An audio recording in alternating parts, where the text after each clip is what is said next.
Brethren and fathers, hear my defense before you now." And when they heard that he spoke to them in the Hebrew language, they kept all the more silent. Then he said, "I am indeed a Jew, born in Tarsus of Cilicia, but brought up in this city at the feet of Gamaliel, taught according to the strictness of our fathers' law, and was zealous toward God, as you all are today.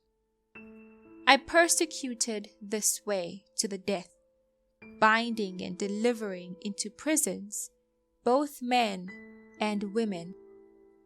As also the high priest bears me witness, and all the council of the elders, from whom I also received letters to the brethren, and went to Damascus to bring in chains even those who were there to Jerusalem to be punished.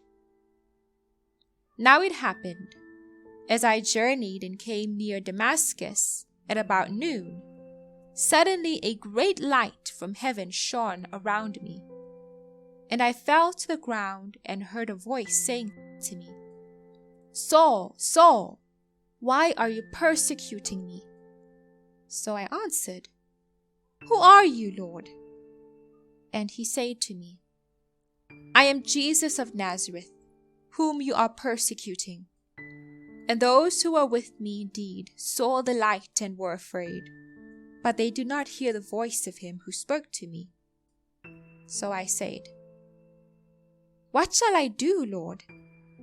And the Lord said to me, 'Arise and go into Damascus, and there you will be told all things which are appointed for you to do.' And since I could not see for the glory of that light, being led by the hand of those who were with me, I came into Damascus. Then a certain Ananias, a devout man according to the law, having a good testimony with all the Jews who dwelt there, came to me, and he stood and said to me, 'Brother Saul, receive your sight.' And at that same hour I looked up at him. Then he said, 'The God of our fathers has chosen you that you should know his will, and see the Just One, and hear the voice of his mouth.